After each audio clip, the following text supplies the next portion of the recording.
안녕하세요. 경주에 사는 36살 직장인입니다. 여기 계신 인생 선배님들에 비하면 아직 한참 햇병아리의 나이이지만 30 초반의 인생 쓴맛이란 쓴맛은 다 본 사람으로서 제 경험을 공유하려고 사연을 신청했어요. 제가 결혼을 좀 일찍 했습니다. 27살에 결혼했어요. 결혼 3년 차에 이혼했는데 전 남편과 사이에 아이는 없습니다.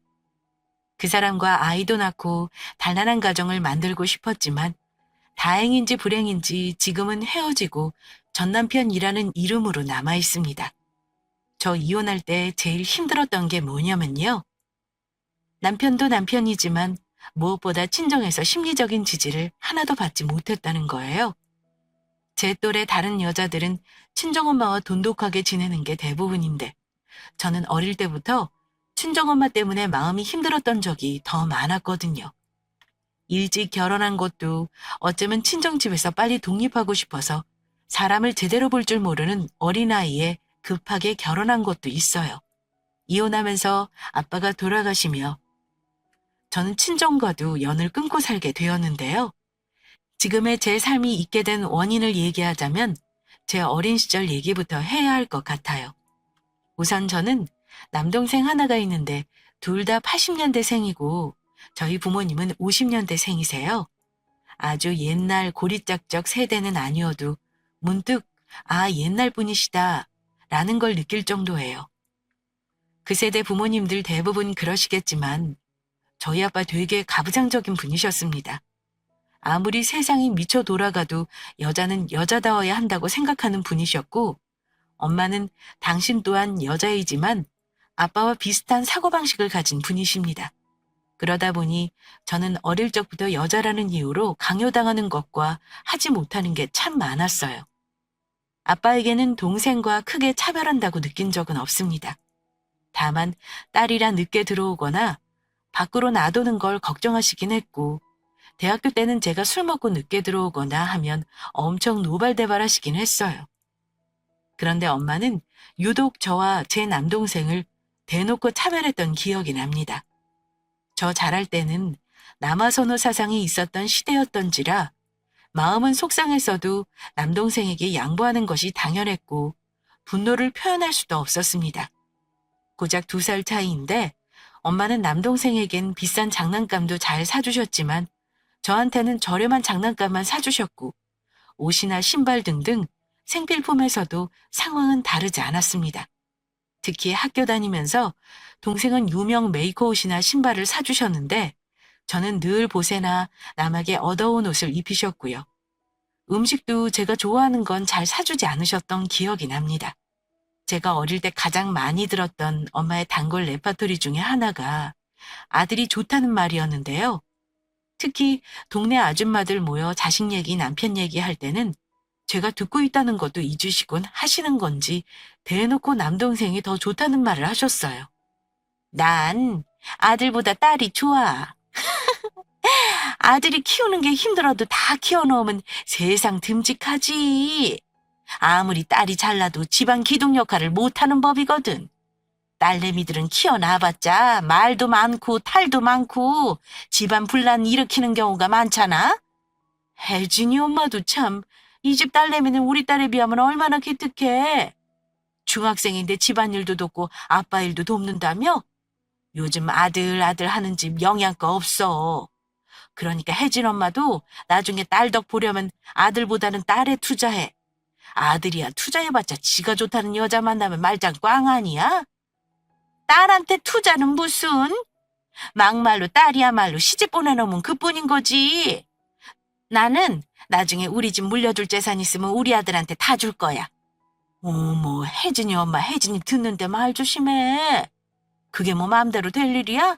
혜진이 아빠도 있는데 못하는 소리가 없어. 들으면 어때?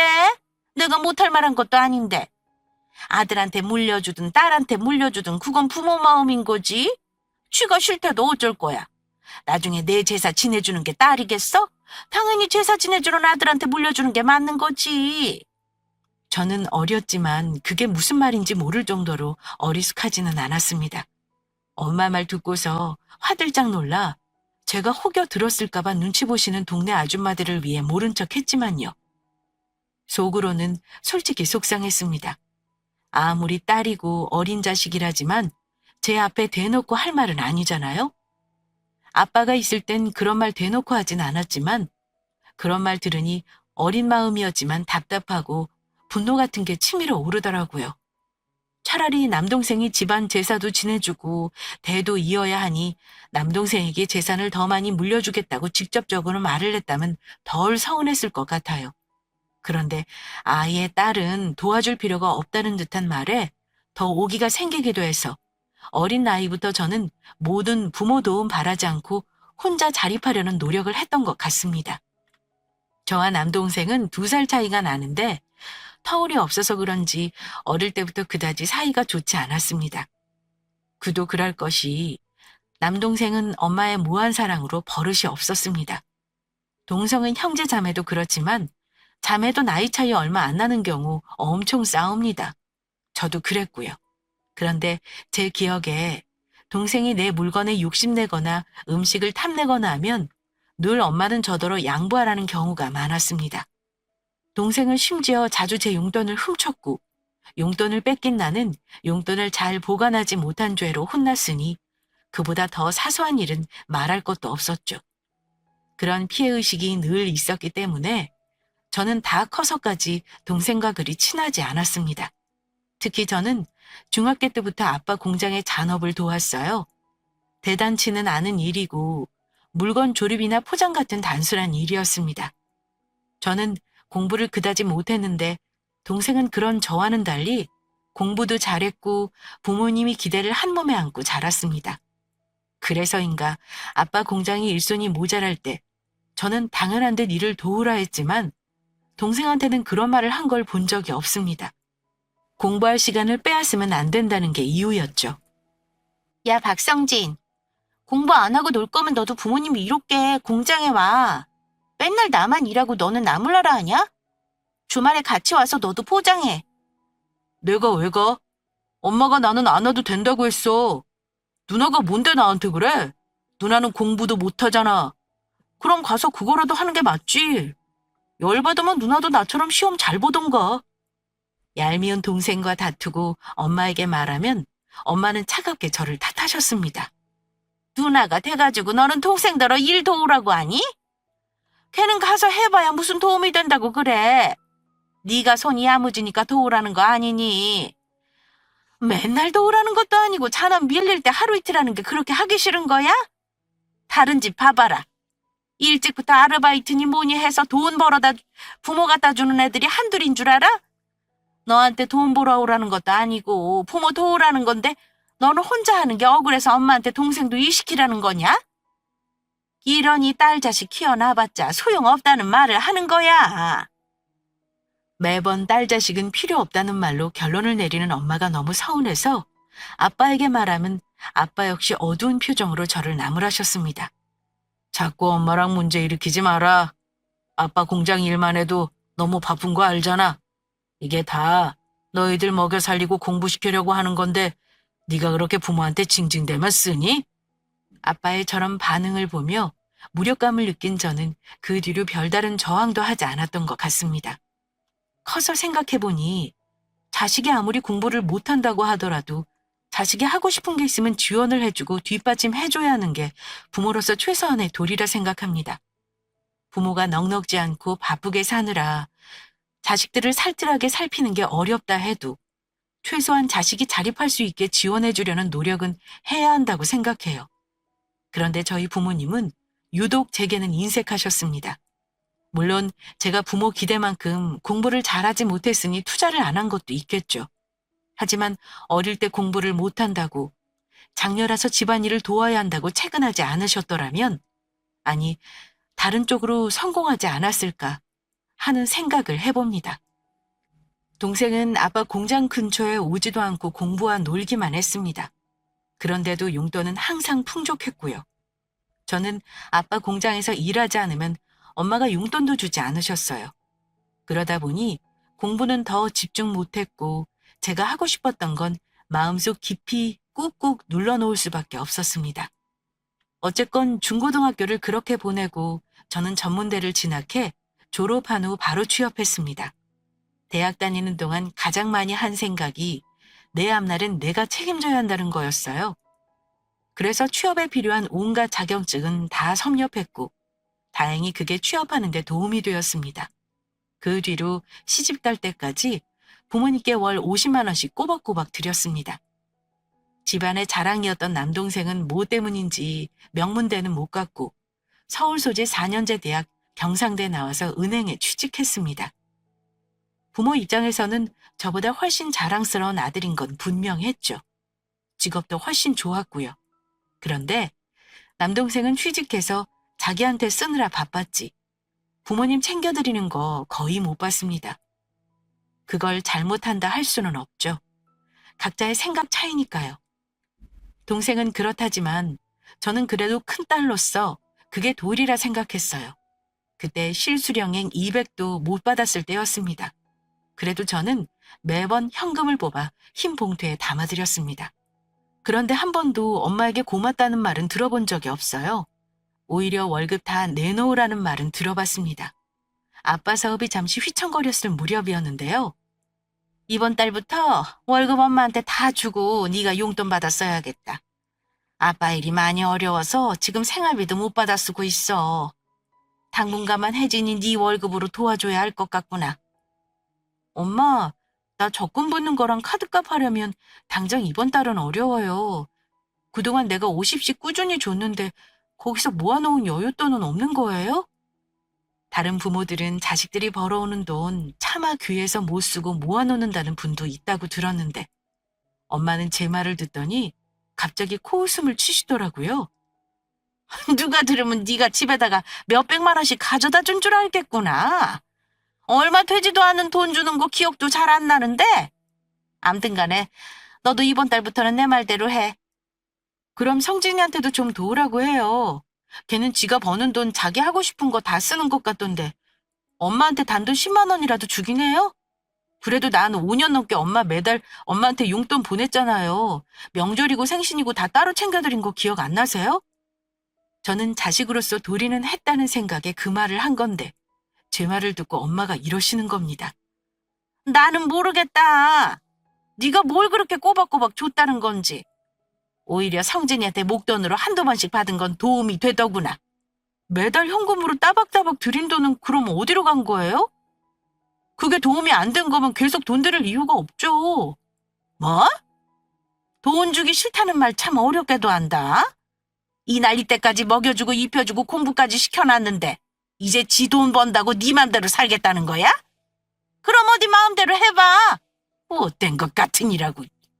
딸내미가 사회생활을 잘하고 있다는 안심을 드리기 위해 나름 기분 좋으시라고 현금을 드린 건데 이제 와서 제가 드렸던 용돈은 도움도 안 되는 푼돈 취급하시더라고요. 그때 처음 엄마한테 말대꾸하면서 대들었던 기억이 납니다. 엄마가 제게 친절하셨던 건 한 달에 딱 한 번 용돈을 드리는 월급날 뿐이었는데 말입니다.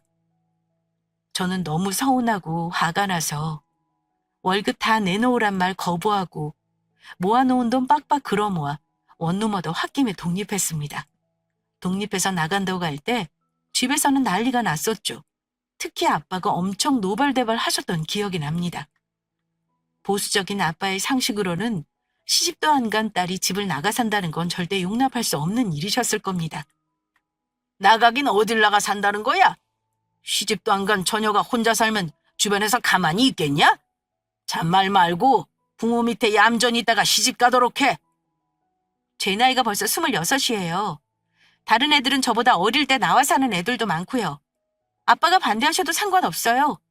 이제 저 혼자 독립해서 살게요. 저 어릴 때부터 이 집에선 있으나 마나한 존재 아닌가요? 엄마는 동생만 예뻐하고 저는 제가 하고 싶은 거 한 번도 해달라고 말한 적 없어요. 학비도 전부 제가 벌어서 다녔는데 엄마는 저한테 바라는 게 제 월급뿐이네요. 아빠, 저 이 집 딸이 맞긴 한 거예요? 왜 저는 양보랑 희생이 당연한 거예요? 아빠는 그동안 제가 한 번도 반항하는 거 없이 부모가 하라는 대로 말 잘 듣는 딸인 줄만 아셨던 것 같습니다. 그런데 제가 그동안 느꼈던 서름과 서러움을 토로하는 걸 듣고 처음 알았다는 반응을 보이시며 약간의 충격을 받은 것 같았습니다. 그게 대체 무슨 말이야? 네 엄마가 월급을 달라고 했다는 게 사실이냐? 엄마가 아빠 사업 힘들다고 제 월급 다 달라고 하시잖아요. 그동안 꼬박꼬박 들인 돈도 나 몰라라 하시는 거 너무 서운한데 아무리 딸이라도 당연한데 그렇게 요구하시는 거 저 너무 서운해요. 성진이한테는 그런 말도 안 하시면서 왜 저한테 유독 바라는 게 많으신 거냐고요. 아빠는 말없이 제 말을 들으시더니 다소 누그러진 목소리로 그래도 멀쩡한 집 놔두고 나가서 사는 건 안 된다. 이 집에서 빨리 나가고 싶으면 차라리 얼른 결혼해. 차라리 시집을 가라는 아빠 말을 뒤로하고 저는 제 고집대로 독립했습니다. 졸업하고 사회생활하면서 어릴 적 결핍을 극복했다 생각했었는데 그게 아니더라고요.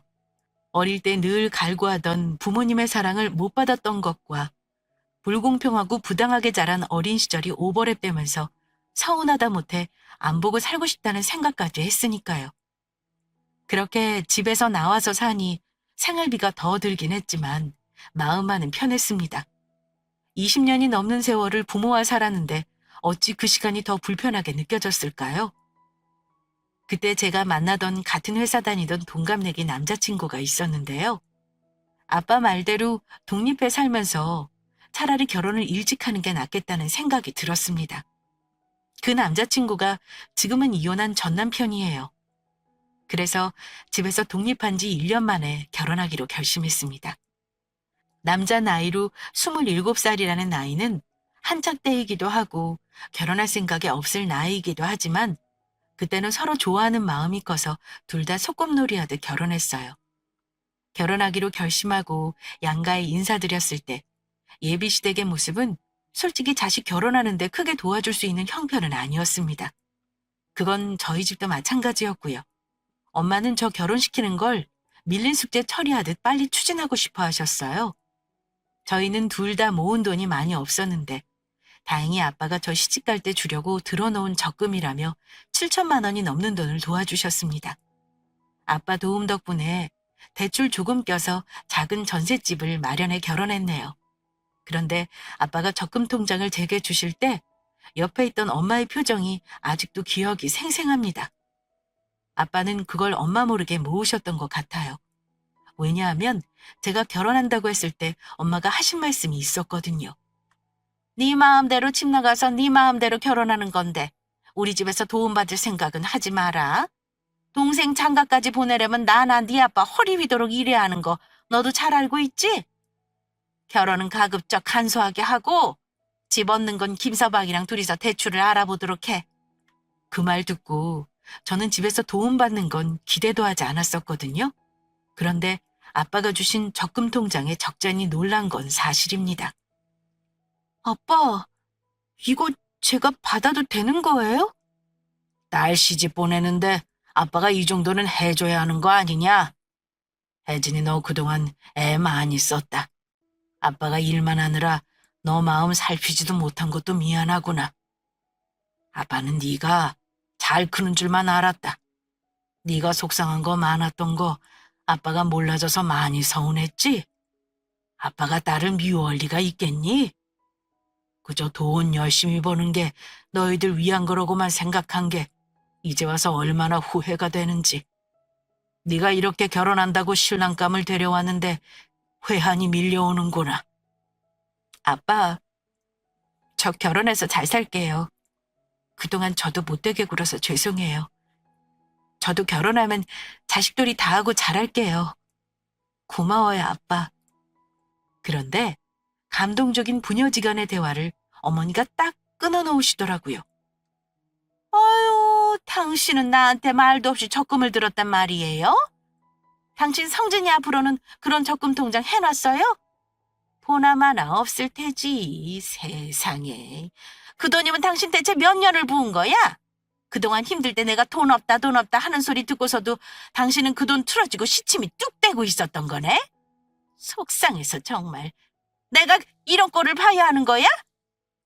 엄마 말 듣고 저는 할 말이 없어 가만히 있었습니다. 아빠가 설마 하니 제 몫으로만 그렇게 준비하셨다고는 생각지도 않았고요.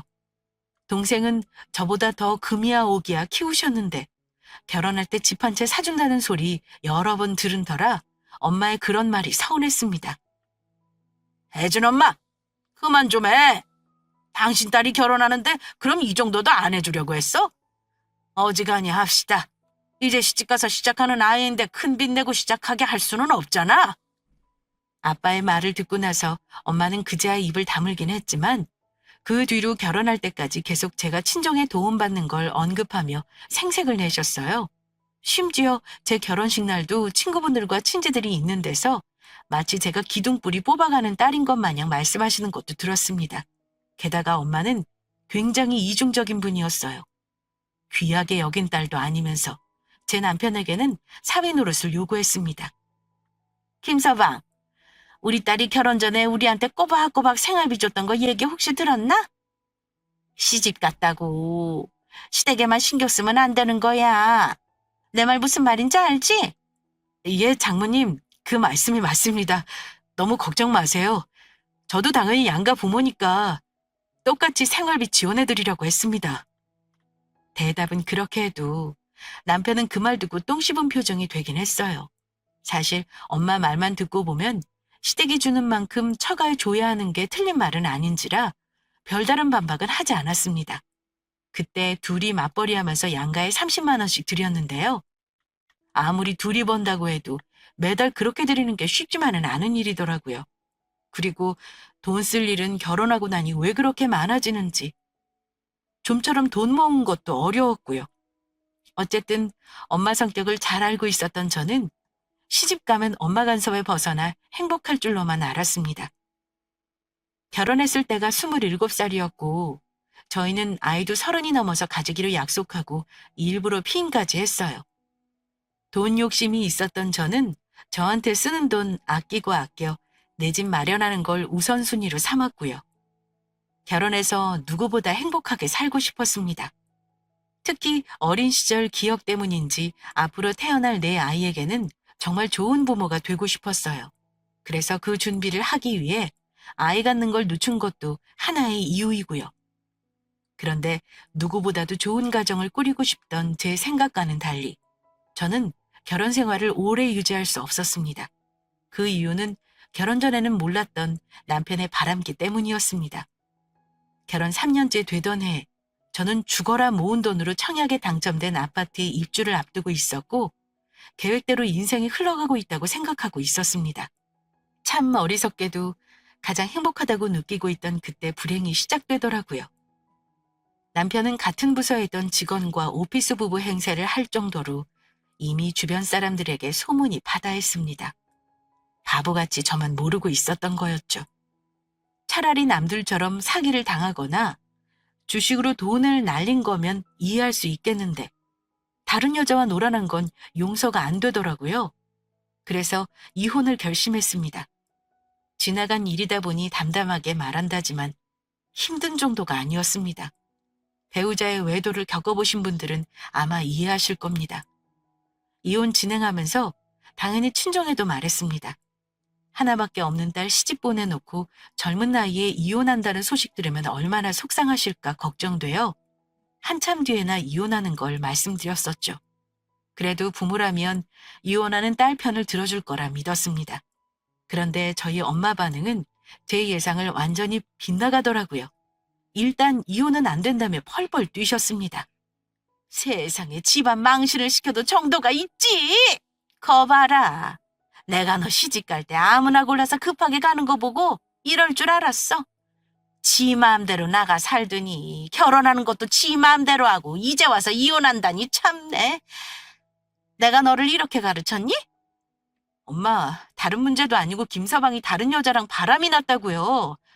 엄마는 적어도 내 편 들어줘야 하는 거 아니야? 네 편은 무슨!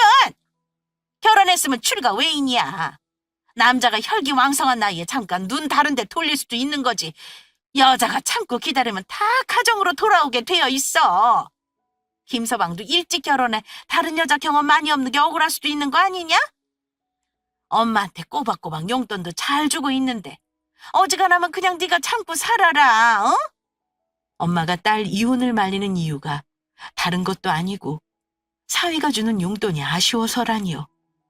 저는 그 말을 듣고 너무 화가 나 엄마에게 소리를 지르고 말았습니다.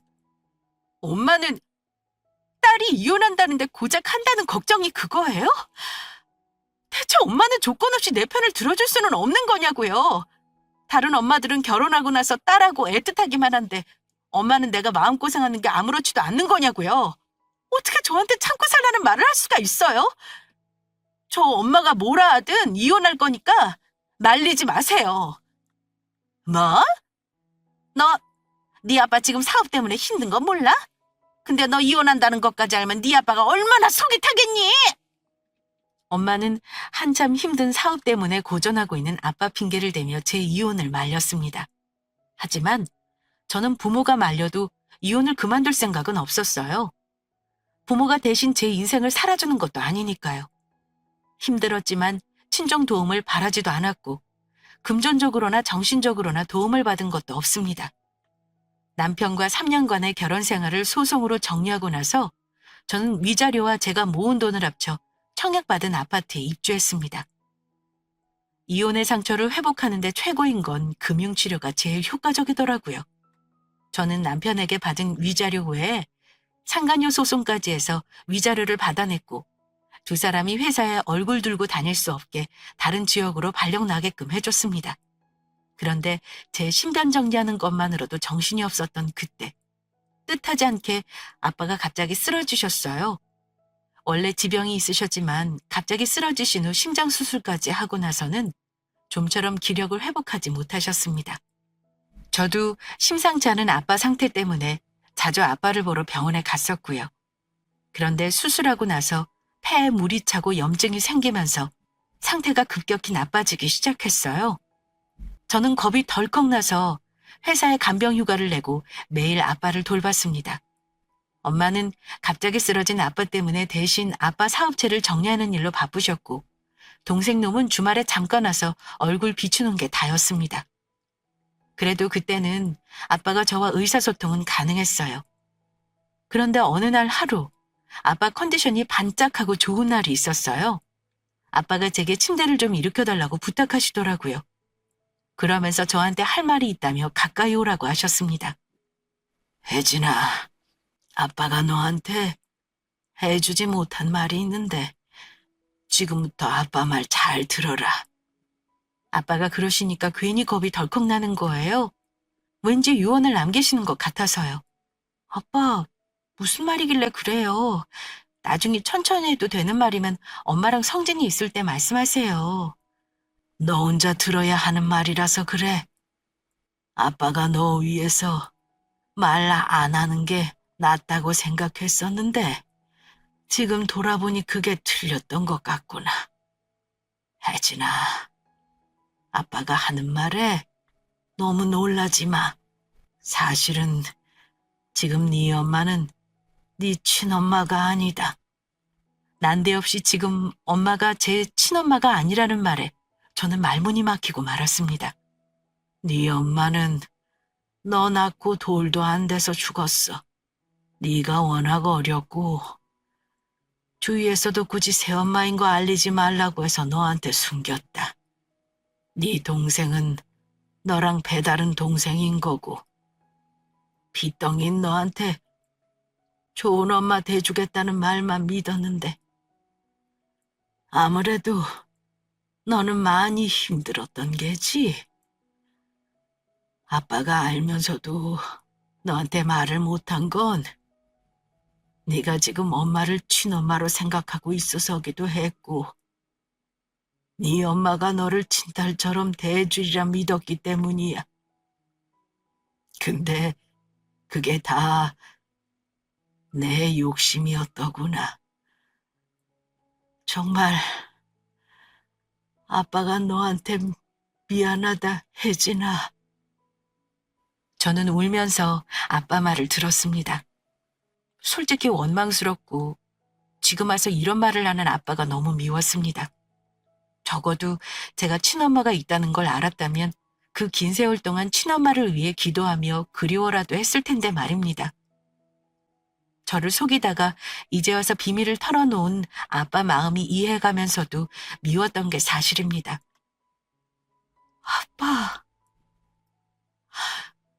저한테 왜 진작 말 안 했어요? 저는 그것도 모르고 엄마가 날 사랑해주지 않는 거 원망만 했어요. 아빠 말을 들으니 엄마가 왜 저한테 그렇게 했는지 이제야 이해가 가네요. 너 이혼할 때 아빠가 너무 마음이 아팠어. 옆에서 도와주지 못해 정말 미안하다. 그리고 혜진아, 아빠가 보험 들어놓은 게 있어. 너도 받을 수 있게 비보험자로 해놓았으니까 꼭 기억해 놓아라. 아빠는 돌아가시기 전 제게 지금의 엄마가 친엄마가 아니라는 사실과 들어놓은 보험과 재산 문제 등등을 제게 자세히 얘기해 주셨습니다. 저는 엄마가 그냥 아들과 딸을 차별하는 엄마인 줄만 알았지 설마 계모일 거라고는 짐작도 못했습니다. 아빠의 마지막 고백을 듣고 나서 저는 결심한 게 있었어요. 아빠 돌아가시고 나면 엄마와는 연을 끊고 살리라고 그때 다짐했습니다. 어쩌면 그날 반짝하고 정신이 돌아오셨던 게 돌아가시기 전 마지막 힘을 짜내셨던 게 아닌가 싶어요. 그러고 나서 일주일도 안 돼 중환자실에서 임종을 하셨으니까요. 슬프게도 아빠가 그렇게 좋아하셨던 아들은 아빠의 마지막을 지킨 자식은 아니었습니다. 그런데 아빠 돌아가시고 재산 상속 문제 정리하는데 이상하게 엄마가 저를 따돌리려는 듯한 느낌을 받았습니다. 아빠가 대출이며 빚도 저질러 놓은 게 많으셨던지라 남은 재산은 그리 많지 않았던 것 같습니다. 저는 솔직히 그거 갖겠다고 엄마와 싸울 생각은 없었어요. 하지만 아빠 사망보험금은 저도 피보험자로 되어 있어서 당연히 먼저 얘기를 꺼낼 줄로 알았습니다. 그런데 엄마가 먼저 연락해서 제가 하신 말씀은 뜻밖이었습니다. 혜진이 너는 상속 포기를 해줘야겠다. 네? 상속 포기라뇨? 아빠가 남긴 재산보다 빚이 더 많은 건 아니? 너는 상속 포기를 하고 내가 한정 승인을 해서 네 아빠 부채를 해결하려고 그래. 아빠가 사망보험금을 3억을 받을 수 있을 거라 하셨는데 그걸로도 부채 정리가 안 되는 거예요? 네 아빠가 보험금 얘기를 했어? 참, 죽으려면 조용히 죽을 것이지. 언제 그건 너한테 말했다니? 그거 받아도 정리 안 되니까 이러는 거다. 조만간 시간 내서 상속 포기 서류에 네 서명 좀 받았으면 하는구나. 상속 포기 싫으면 네가 아빠 빚을 대신 갚던가. 근데 너도 그건 싫지? 제게 아빠가 남긴 채무가 재산보다 많으니 상속 포기를 하라고 하는 엄마 말에 그렇게 하려고 했습니다. 그런데 마지막으로 확인만 한번 해보자는 생각에 제가 이혼할 때 도움받았던 변호사 사무실에 상담을 해봤어요. 그런데 거기서 사무장님이 하는 말을 듣고 조금이나마 남아있던 엄마에 대한 정이 완전히 떨어져 나가는 걸 느꼈습니다. 그래도 나한테는 엄마였는데 엄마에게 저는 그냥 떼어내고 싶은 혹 같은 존재라는 걸 확실히 알게 되었던 거죠. 제가 들은 건 상속 재산과 보험 수령액은 관계가 없다는 거였습니다. 상속 포기를 해도 보험액은 엄마가 건드릴 수 없다는 사실이었죠. 엄마는 아빠가 남긴 보험금을 내게는 주기 싫었던 겁니다. 아무리 혜진 씨한테 주기 싫어도 피보험자가 혜진 씨로 되어 있으면 어머니가 함부로 수령할 수 없어요. 보험회사에서 절대로 지급 안 해줍니다. 혜진 씨가 직접 보험금 청구권 포기한다면 몰라도요. 그 말을 듣고는 머리가 띵했습니다. 엄마는 아마 무슨 수를 써서라도 제가 포기하도록 했을 겁니다. 더 이상 제가 그분을 엄마로 대접할 이유가 없어지는 순간이었습니다. 그 후 엄마에게 연락해서 말했습니다. 아빠가 남긴 부채가 많다고 했죠? 엄마가 원한 대로 상속 포기할게요. 대신 상속 포기랑 상관없이 보험금은 수령할 수 있다고 들었어요.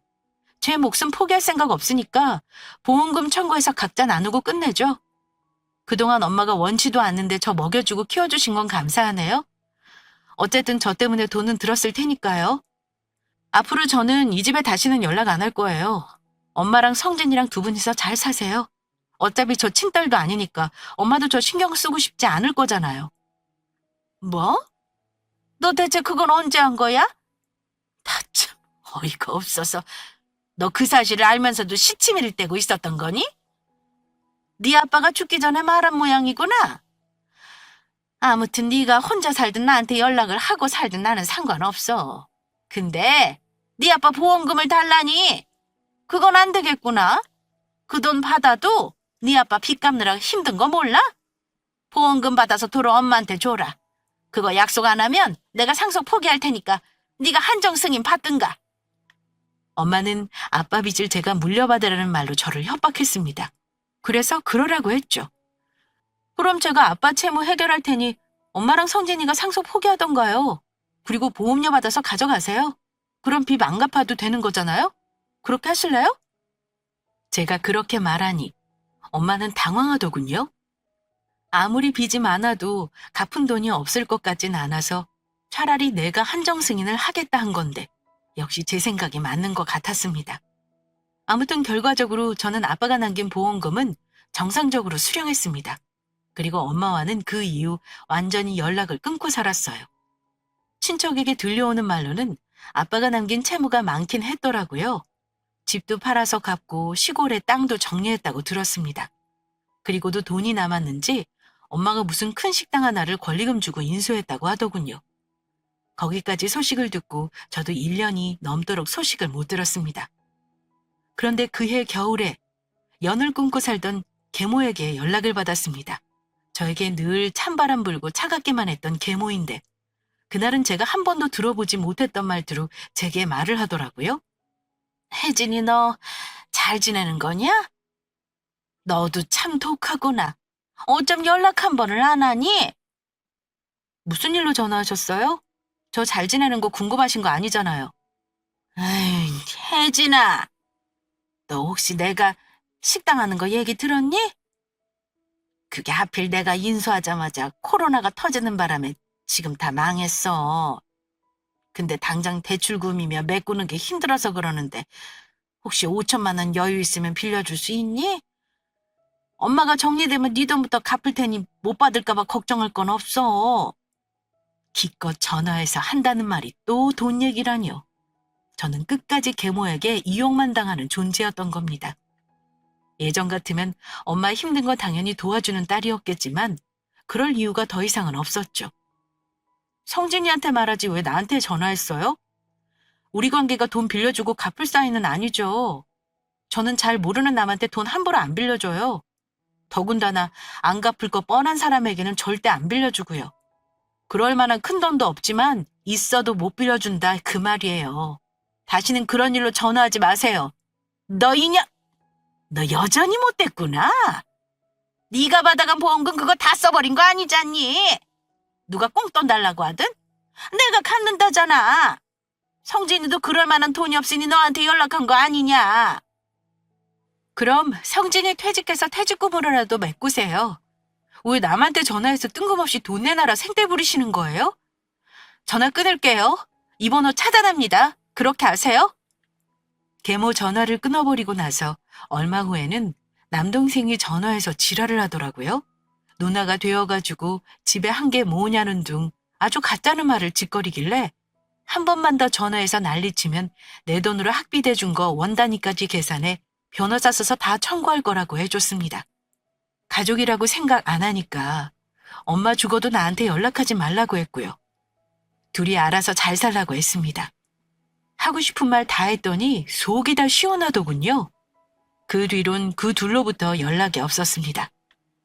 적어도 2년이 지난 현재까지는요. 빚을 내건 살던 집을 팔건 알아서 정리하겠죠. 신경 안 쓰고 사니 세상 편하네요. 가족이라는 게 뭔지 참 애증의 존재인 게 가족인가 봐요. 소식 끊고 살면서 솔직히 말하면 저는 멀쩡하게만 살지는 못했습니다. 억울하고 분하기도 했고 어린 시절 제가 너무 가여워 많이 울기도 했어요. 그러다가 결국 너무 힘들어서 정신과 치료도 받았습니다. 다행히 최근에 반려견 2마리를 입양해 기르면서 많은 치유를 받았네요. 운동도 하고 취미생활도 하면서 제 자신을 사랑하려고 많은 노력도 했고요. 올해 여름부터는 거의 생각이 나지 않을 정도로 잘 지내게 된 것 같아요.